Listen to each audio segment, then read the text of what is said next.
영장이 기각되면서 이재명 대표는 물론이고 민주당도 한숨 돌리긴 했습니다만 당 내부 상황만 놓고 보면 좀 더 복잡해진 측면이 있습니다.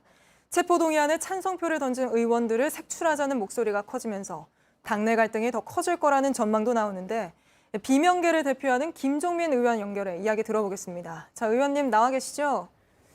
네, 먼저 이번 기각 결정이 안녕하십니까? 네, 먼저 이번 기각 결정이 당에 어떤 영향을 미칠 거라고 보시는지부터 여쭤보겠습니다. 당 통합의 계기가 될까요? 아니면 갈등이 더 깊어지는 계기가 될까요? 저는 민주당의 큰 변화의 출발이 될 거라고 봅니다. 그동안에 우리 민주당이 1년 동안 사법 리스크 혹은 방탄정당 이 논쟁에 휩싸여서 엄청나게 부담을 안고 또 발목이 잡혀 있었잖아요. 그래서 뭐 재판은 피할 수 없다 치더라도 이 구속 문제를 둘러싸고 상당한 긴장감이 있었는데 일단 대표 구속 문제가 이번에 일단락이 됐기 때문에 저는 그런 점에서 이제 새로운 변화가 시작될 거다. 근데 여기서 다시 또 이 사법 리스크 또는 대표 사법 문제를 가지고 네가 옳다 내가 옳다 이렇게 가게 되면 다시 사법 리스크 늪에 빠지게 됩니다. 저는 새로운 변화, 이제 방탄정당에서 벗어나서 국민들의 신뢰를 받는 정당으로 민주당이 다시 나아갈 수 있는 계기로 이번 이 판결을 저는 잘 이어가야 된다 이렇게 봅니다. 네, 근데 오늘 정청래 의원이 외상값 계산해야 할 거다라고 말하기도 하고 또 뭐 가결파 색출해야 한다는 목소리가 비명계를 향해 나오고 있는데 여기에 대해서는 어떻게 보고 계십니까? 저는요, 민주주의하고 전체주의하고 다른 건 딱 한 가지예요. 의견이 다른 사람을 민주주의는 나랑 생각이 다르네. 그래도 같이 가자. 이게 민주주의고요. 나랑 생각이 다르네. 너 잘못됐어. 너 틀렸어. 너 나가. 이게 전체주의입니다. 우리 민주당이 이른바 용산 전체주의 하면서 윤석열 정권과 지금 싸우고 있는데 민주당은 민주주의를 해야 전체주의와 싸워 이길 수 있어요. 저는 우리 민주당 지도부가 정신 바짝 차리고 이번을 계기로 해서 더 민주적인 정당으로 가야 된다. 이견이 있더라도 생각이 다른 거예요. 틀린 거 아닙니다. 그 다른 생각을 함께 승화시켜 갈 수 있는 리더십을 발휘하는 그런 그 민주적인 그런 정당의 리더십으로 좀 바뀌어야 될 거고요. 당 대표가 일성이 그거 아닙니까? 이제 상대방을 적으로 몰지 말고 전쟁하지 말고 정치를 복원하자. 상대방 정권, 윤 정권에 대해서 그렇게 얘기를 하고 있는데 우리 민주당 내에서는 생각 다르다고 너 나가. 너 잘못했어.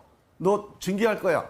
그럼 국민들이 민주당을 좋게 볼까요? 그러면 의원님은 돌아온 이재명 대표가 비명계도 다 끌어안고 갈 거다 이렇게 보시는 건가요? 아니 비명계, 친명계라는 것 자체가 뭐 큰 의미가 없고요. 저는 시시비비를 가려서 다양한 생각들을 모아서 지도부가 뭡니까? 생각이 한 생각만 있으면 뭐 지도부 뭐 필요해요? 그냥 당대표 한 명 뽑아놓고 당대표가 하고 싶은 대로 하면 되는 거죠. 생각이 다양하단 말이에요, 당내에. 그거를 모아내기 위해서 최고위원회도 있고 의원총회도 있고 하는 거 아닙니까? 그래서 이 다양한 생각을 모아내려는 노력, 그 노력은 뭐 우리가 회의도 좋지만 뭐 평상시에 개인적인 대화도 있고 또 간담회도 있고 이런 다양한 소통을 통해서 서로 생각의 차이를 모아내서 하나의 길로 가려는 이런 리더십을 발휘하는 게 이재명 대표에게 남은 이제 숙제다. 저는 이렇게 봐요. 네, 오늘 뭐 비명계에서는 가결이 나온 덕분에 이런 방탄 정당이라는 오명을 좀 벗게 됐다. 이런 이야기가 나왔는데 거기에 대해서 좀 당은 어떻게 받아들이는 걸로 느껴지십니까? 뭐 가결 덕분에라고 표현하는 거는 좀 그렇고요. 저는 이렇게 봅니다. 이 가결이든 부결이든 다 당을 위해서 나름대로 선택한 길이에요. 그런데 이 가결이 됐을 때 우리가 방탄정당 벗어나자 국민과 약속 지키자 이래서 만약에 가결을 선택한 분들이 있다면 그 길도 이렇게 재판부에 의해서 법원에 의해서 이게 검찰의 이 정치 수사가 바로 잡히는 결과로 이어졌잖아요. 그런 점에서 볼 때 저는 가결이든 부결이든 어느 한쪽은 나쁜 길이고 어느 한쪽은 좋은 길이다. 이런 이분법, 이런 흑백 논리에서 벗어나서 어떤 길이 됐던 국민 믿고 또 법원 믿고 우리가 뚜벅뚜벅 가면 이 난국 어려움을 극복할 수 있다. 저는 그런 교훈으로 이번 사태를 좀 정리했으면 좋겠다. 그런 생각이 듭니다. 네, 마지막으로 하나만 더 여쭙고 마무리하겠습니다. 그 이재명 대표의 사법 리스크에 대해서 이재명 대표 체제로 아무래도 총선 치르기가 조금 우려된다 이런 얘기도 나오던데 거기에 대해서는 좀 어떻게 생각하십니까? 예.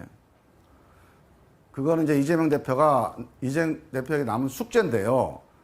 이번에 이제 구속영장이 기각됐다고 해서 이 사법 문제가 해결된 게 아닙니다. 이 영장 기각 사유에 보면 어떤 경우는 혐의가 소명됐다 이런 구절도 있잖아요. 그러니까 이게 재판 과정에서 유죄의 가능성도 있는 거여서 재판도 상당히 진지하게 또 최선을 다해서 대응을 해야 되고 또 우리가 이 사법 문제를 가지고 또 이거 방탄정당을 하거나 아니면 정치를 가지고 사법 문제에 대응하는 이런 이제 이 방탄정당의 길 이거는 가지 말아야 된다. 그래서 앞으로 남은 이 과정을 우리가 어떻게 관리하느냐가 되게 중요합니다. 그래서 저는 구속 리스크는 우리가 벗어났지만 그러니까 재판 리스크는 아직 남아 있는 거고 궁극적으로는 이걸 어떻게 우리가 대응하냐에 따라서 총선에서의 민심 리스크, 네. 민심에 대한 어떤 영향 이건 아직 우리한테 숙제로 남아 있는 거니까 거기에 대해서는 우리가 좀 깊이 있게 한번 고민해보고 네. 좀 판단을 해봐야 되지 않을까 저는 그렇게 네, 봅니다. 알겠습니다. 오늘 김종회 의원님과 여기까지 이야기 나눠보겠습니다. 오늘 말씀 고맙습니다. 예. 안녕하세요. 뉴스룸 앵커 한민용입니다. 오늘도 JTBC 뉴스룸을 시청해주신 여러분 고맙습니다. 오늘 저녁에도 뉴스의 현장에서 찾아뵙겠습니다.